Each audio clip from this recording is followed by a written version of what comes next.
can say, in all complete honesty, we haven't been entirely thrilled this week with WWE's programming. No. Raw was meh. SmackDown was even more meh. Main event was blah. NXT was predictable. Yeah, I mean, NXT was, like, it wasn't bad, but it wasn't that good. It wasn't like NXT. It was just kind of like NXT. But Thank God we had this. we had the Cruiserweight Classic. The final 4 matches of round 1. Indeed. And talk about a barn burner, a rocket buster, a slobber knocker, a boner cast, whatever you call things that are super exciting. This was it. Yeah. No, it was... Not a dull moment. To me. I had a dull moment, but 3 out of 4 ain't bad. I'll put it that way. So yeah, we're going to be talking about the CWC, the last 4 matches of round 1, and how cool we are. Because we predicted all 16 winners of the first round. Yeah, no, we off camera, so you can call bullshit if you want, yeah. but we know. Yeah. We know. That's all that matters. So, yeah, we started the night. Jason Lee, the only other Chinese... Yes, the Hong Kong... actually trained by Ho Ho Lun, who advanced earlier in the first round, taking on Rich Swann. Yeah. One of the fastest matches. Yes. Yeah, no, Both these guys are incredibly quick. Yeah. Jason Lee, I mean, right off the bat, we didn't know what to expect. So I remembered him because he was on the TNA pay-per-view they did in Japan. So it was fun to watch him go against someone like Rich Swann. Just because we didn't know what he could do against a guy like this, and they paired off really well in the speed factor. Yeah. And their initial run was very technical. They had a very good sequence of technical wrestling, which Jason Lee is. I've never really paid attention to this guy. I've never really seen him work, but he held up his half of this match. Yeah. And then you got a guy like Rich Swann who's just a fucking natural in the ring. Yeah. And is just all go. Just he's so much fun to watch. These two just they had. It was a great way to set the tone for this particular episode, knowing that this is rounding out the first round. Yeah. They knew they had to go big, and they did. And it was, Jason Lee, I feel like if you gave him... I know that now that the first round is complete, we're going to be having filler matches. I'd like to see Jason Lee in a match that doesn't require him to possibly move forward in a tournament. I'd like to just see him go and really just kind of let loose. Because, even though he was impressive in this match, I don't think we saw his full potential. No. That's the issue with these matches. Like, the one thing is, I don't really think we've ever seen anybody yet quite go full board. Because I think, in the sense that this is a tournament, WWE kind of has everyone hold back during the initial first round. And you have to let more loose progressively as the tournament goes farther. Yeah. So whoever goes to the finals is going to be going balls to the wall, ballistic. Yeah, no, the final, especially with the way this episode turned out, I'm very interested to see who goes to the finals. Yeah. Not that we weren't before, but even more now that our we've seen interest is peaked up. Now that we've seen the potential of what the second round has, it's even more exciting. And they're going to be a lot harder to predict the winners. Absolutely. So Jason Lee, despite a good effort, ends up getting hit with a jumping Rana off of the second rope, which sets him up perfectly for Rich Swann to hit a standing 450. A standing 450 splash. Which is unfucking believable that he's able to rotate his body twice just by jumping off of his feet. He's flippy. It is amazing. So Rich Swann is moving on to the second round, and he will face Lince Dorado. Yeah. Hell yes. I'm stoked for that match. Then we had match number 2, where we had the other half of the Bollywood Boys, that being Gurv Sira, taking on Noam Dar. I wonder how many people in India are named Gurv. I wonder if that's a common name. Look at that. Google it. I feel like it's short for something. It might be. Like Harvey, because I immediately think Harvey is short for Harvey. That might even be short for something other than Harvey. Yeah, so I think Gurv is just Gurvy. He's groovy. This match didn't do anything for me. Yeah? I found this to be very dull. Maybe it was the fact that they didn't really have chemistry together. I think that's a big issue. And I was let down by both of the Bollywood Boys. Yeah, they definitely felt a little out of place. Yeah. That might just be the fact that, they were guys who were in Global Force. Gallows was in Global Force, so. Yeah, but he was in WWE first. Fair. He was trying to make Global Force better. I think what it really came down to was that they didn't have very much chemistry. Yeah, it to me, Noam Dar, it felt like he just kept going for the same thing. I didn't like there were bits and pieces there, but it seemed like he kept going for the big jumping kick was his go-to move when something was happening, and it happened again and again until the end, which after Gurv kicked out of a pin, Noam Dar switched immediately into a knee bar, which was cool. That was the highlight of the match, and it happened to be the end. And he made Gurv tap out. Yeah, they had a very similar. That was another thing that kind of made me a little less enthused for the match.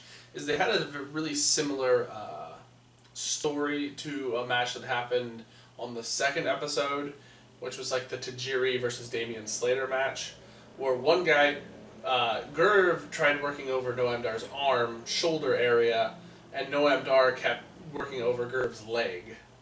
And that was sort of a thing that was already done.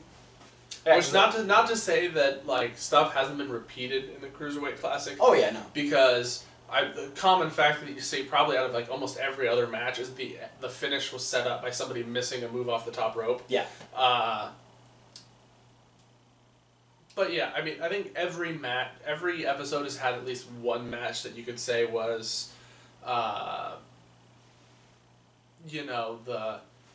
the one that didn't ooh and ah with every other move. Yeah, I think this this might be. This one is tied with Bennett versus Nese for my least favorite match of the tournament. Ooh. So it's right at that same level. Nese versus Bennett was just messy, where this one just seemed very. It lacked something. It didn't draw my attention in like 90% of these matches have. And talk about a match to draw me in, but Jack Gallagher versus Fabian Eichner. Yeah, this was a cool experience. My God. Because this, again, sort of like Clement Patu. Yeah. Another guy that we had no experience with before. Yeah. With either of these guys. Yeah, someone who I knew nothing about. Yeah. Other than the fact that I knew he was trained by Alex Wright. Yes. So it's very interesting to see that and have somebody come in who I'm like, okay, I know Jack Gallagher. I know who he is. I've seen him wrestle before, and I know he's the epitome of British catch style wrestling versus this guy who just kind of does look like WWE's prototypical go-to guy. Big, buff, no neck, a bald or short haircut kind of thing, and, you know, very plain tights.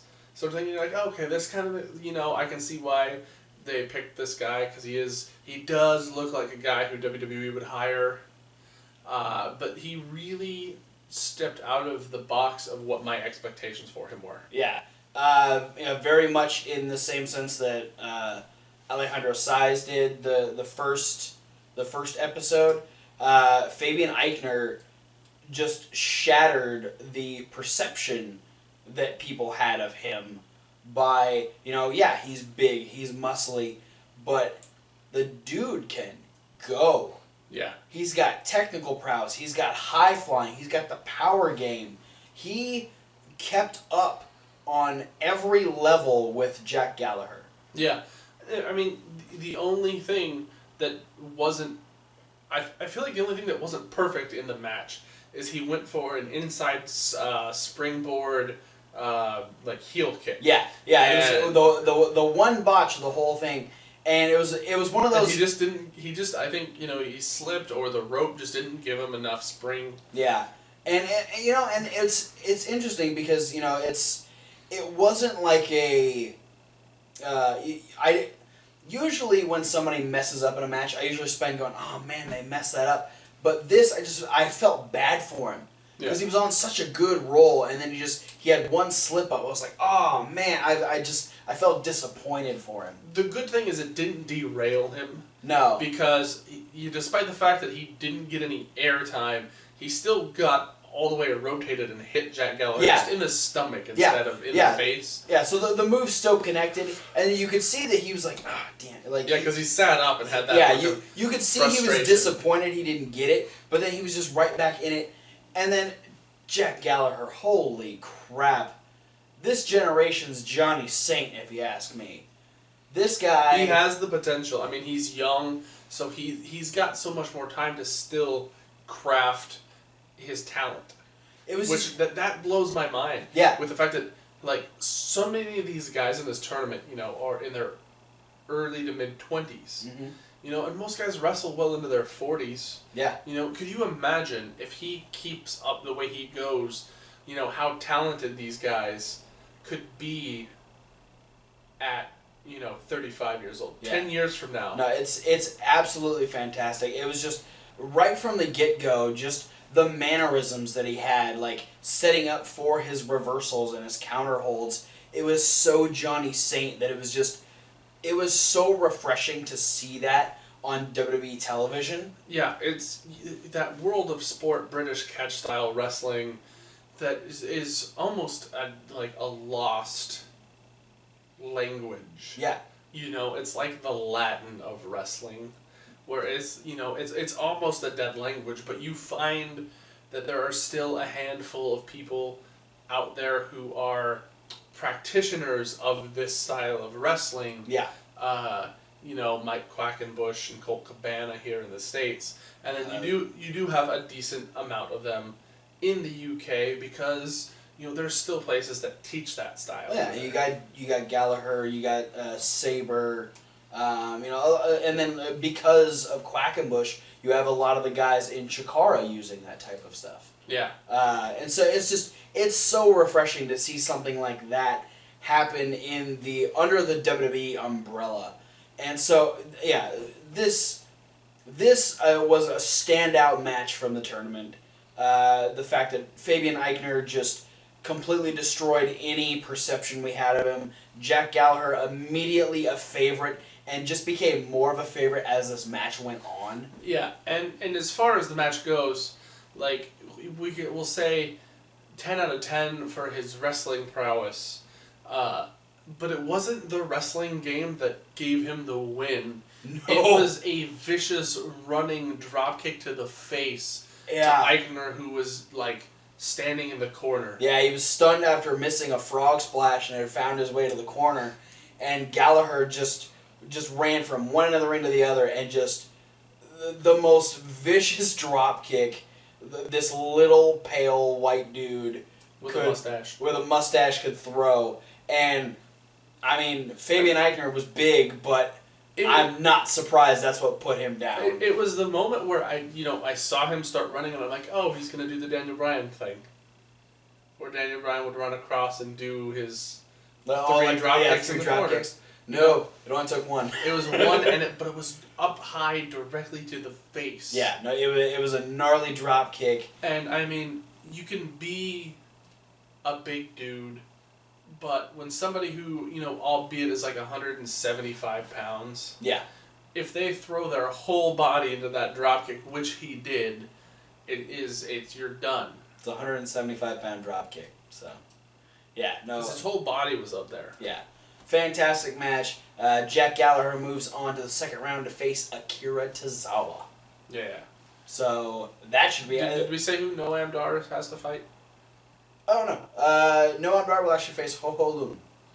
Yes. So, just wanted to make sure. If we told it for the other two guys, we got to make sure everybody gets the love. Right. Then we go to our main event the first round. The last match. The biggest story to tell as far as the current crop of guys go, because two NXT staples, a tag team, facing each other for the chance to win the Cruiserweight Classic. We have Johnny Gargano versus Tommaso Ciampa. Yeah, this is a cool thing, and I think, one of the biggest reasons why they kept it for the last match is because both of these guys have now started showing up regularly on a WWE program. Yeah, and as we talked about in the midweek, Johnny and Ciampa are now a focal point in the tag team division in NXT.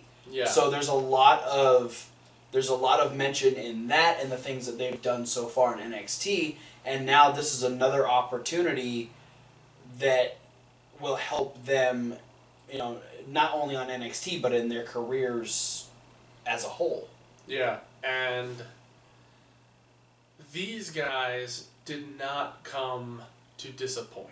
No, it was everything that we've seen in all of these matches. They threw it out there. And it had, in my opinion, one of the best stories out of any match, because this was one of the only times that they had a live promo before the match started. Yeah, and it was the first time that it was a joint video package. Yeah. We didn't get the single, like, hi, I'm Johnny Gargano, and this is what I'm saying, hi, I'm Tommaso Ciampa. Everything about this match was the fact that they are a tag team that is having to face each other for this opportunity. Tommaso even mentioned that Johnny Gargano is engaged to be married towards the end of the year and is going to be one of the groomsmen in Gargano's wedding. Yeah. And it was just there was emotion, there was a competitive nature. It was just the perfect combination of emotions you could put into this. Yeah, the whole story behind the in-ring work of the match itself is came from the promo before the match, where Gargano said, "Hey, I'm going to win this match. No offense meant, but despite the fact that we're friends and partners, when I see you in the ring, you're going to be just another guy who I'm wrestling. I'm just another opponent for me." Yeah. And Tommaso saying, I didn't want to come into this tournament and have to hurt you, but now I'm going to hurt you. Yeah. You may see me as just another guy, but not only am I going to be the guy who puts you out of the Cruiserweight Classic, but I'm going to be the guy that hurts you. Yeah, which is another thing that goes into the video package, because during the video package, Tommaso Ciampa says that when he strikes somebody, he's not aiming to hurt someone, he's aiming to win the match. Yeah. He hits hard, but not with the intention of injuring. Yeah. And to come out and say, oh, if that's what I have to do to win the match, I will hurt you. Yeah. Sort of phrase. And that's what the basis of this match was, is that Tommaso kept going for immediate knockout shots on Johnny Gargano. Yeah, and Daniel Bryan like had the greatest reactions to it. And I'm sure it probably harkens back to the fact that this is why he had to stop wrestling. Yeah. That it's another one. This is one of the few matches of probably where Daniel Bryan is actually knows both of these guys too. Like he knows them. Yeah, he's wrestled them both multiple times. And so he kept noting how hard Ciampa kept hitting Gargano in the head, because there was elbows, there was knees, there was just straight up punches, there was just everything that Ciampa could do, because his fighting style on his little card is striking. Yeah. And that's exactly what he did. It was just any way that he could thrust a limb towards Johnny Gargano, he was doing that. Yeah, and it just looked like he was aiming to make sure that Johnny Gargano had to eat through a straw. Yeah. For the rest of the tournament. Yeah, and then on the other side you have not only did you have the intensity from Johnny Gargano, but I think his side of the story was the resilience. Yeah, I mean, if you go, like, in some promotions, in the earlier portions of his career, Johnny Gargano's a heel, like in Chikara. Yeah. When he was in part of Fist. But, a few years ago, like, the whole idea around who Johnny Gargano was that he was called All Heart Johnny Gargano. Oh, I didn't know that. He had that, that's some of the first t-shirts that he had printed out. So this really harkens back to that era, Johnny Gargano, before he was called Johnny Wrestling, and before he was called the whole shebang. He was All Heart Johnny Gargano. Yeah. It was an unbelievable ride. It's been a long time watching wrestling that I've seen this guy jump as many times as he did and just get as invested in a match, because the near falls were the nearest of falls I've seen in a long time. Specifically after Tommaso Ciampa hits him with that powerbomb backbreaker. Yeah, the Project Ciampa. And I legitimately thought that was going to be the end of the match. Well, and not only that, but the air raid crash on the apron, where he immediately grabs Johnny and tosses him back into the ring and scrambles for the pin. Yeah, and because that is so unlike what you see in a WWE match. Yeah. Is usually when they hit that spot, both guys are down on the outside for a minute. Or, at least one guy is down on the outside while the other guy tries to get a count out or something. Yeah. That this was an immediate attempt to win the match. Yeah, Ciampa was not wasting time. And that's another thing, is they gave these guys a lot of time. It was, each of these matches have the 20-minute time limit. And these guys used so much of that time to make it even more intense. They built and they built and they built up to one of the greatest sequences for a finish of a match I've ever seen. Yeah, they were exchanging strikes. They were hitting each other in the face. Gargano really, he yells, "Come on, Tommaso," and he's trying to amp Tommaso up. And I think he's trying to get Tommaso fired up to the point where he's going to make a mistake. Yeah. And he does. He swings for a big punch, and Gargano's able to duck and hook his arms and do a backslide. But Tommaso doesn't even stay on his shoulders for a 1 count. He completely rolls right out of it and grabs Johnny's arm and goes for that float over inverted arm bar, which he's used to win his singles matches in NXT. But then Johnny was ready for that and was already in position, starting to roll over, hooks that arm that was doing the arm bar, hooks the other one with a leg, rolls him over for a crucifix pin, and Johnny Gargano moves to the second round. It was... These two had such an emotional ride. It even continued after this, because we had Johnny get awarded the match. He held out his hand for a final handshake with Tommaso. Tommaso, he fought it. He stormed out. He walked through the ropes, and Johnny just collapsed and just couldn't stand anymore. And Ciampa is standing on the apron and is trying to talk himself into it. Finally gets back in the ring, walks right up to Johnny, sits next to him on the ground, and just throws his arm over him, raises his hand. And it was Tommaso was still so in that competitive mindset that it took him a second to realize, no, this is my friend, this is my tag team partner, and I should be happy for him. Yeah. And it was just a fantastic way to finish the first round. The second round is going to be unfucking believable. Yeah, we've got 2 really cool matches. Yeah. By the way, Johnny Gargano will be facing T.J. Perkins in the second round. Yeah, we have 2 really cool matches that have been announced for the next week's episode. Yep. Which, do you have them written down? Because I don't remember them. I do. I remember one person from each match. But we have Tajiri taking on Grand Metalik, which is going to be an awesome, almost a clash of styles. It's going to be a clash of styles, but I think it's the perfect match for Tajiri. Yes. Tajiri's best, most notable feud in the United States was against Super Crazy in ECW. Oh, yeah. So he's very attuned to the Lucha Libre. Yeah, Tajiri is very well set to be adapted for this match. And these are 2 of... They're not the 2 most experienced guys in the match, but they are 2 of the most experienced guys in the tournament. Yeah. You know, Tajiri is the most experienced guy in the tournament. Yeah. He's been wrestling longer than anyone else in this tournament has been.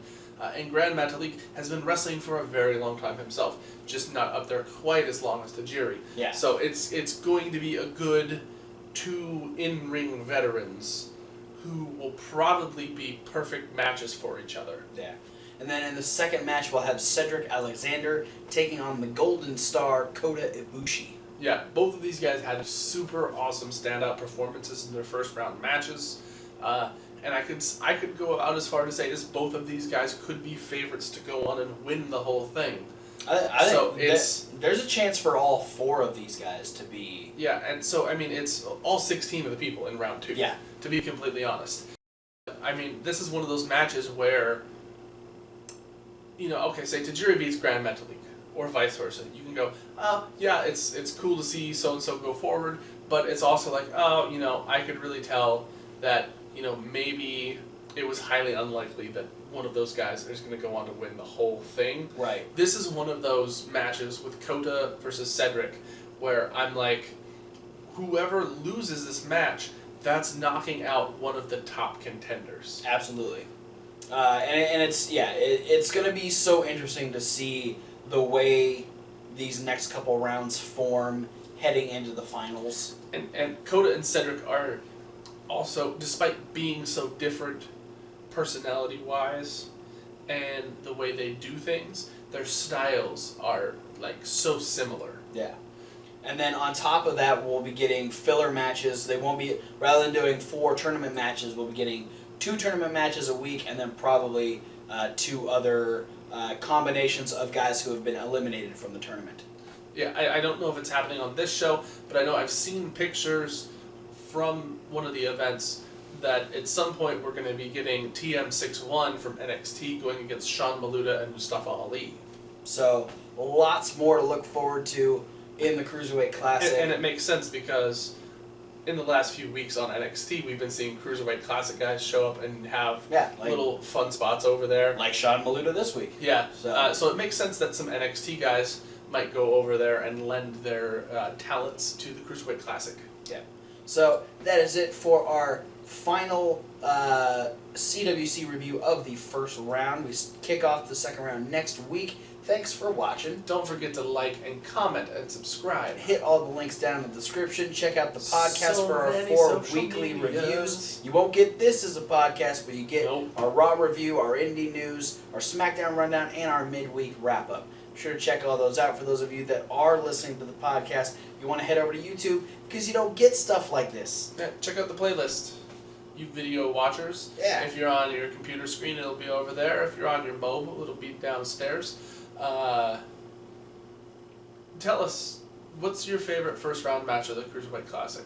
And now that we have half of the battlefield eliminated, who is your pick to win now?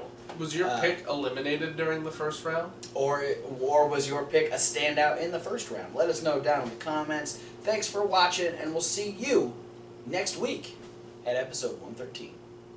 Fuck, this was good.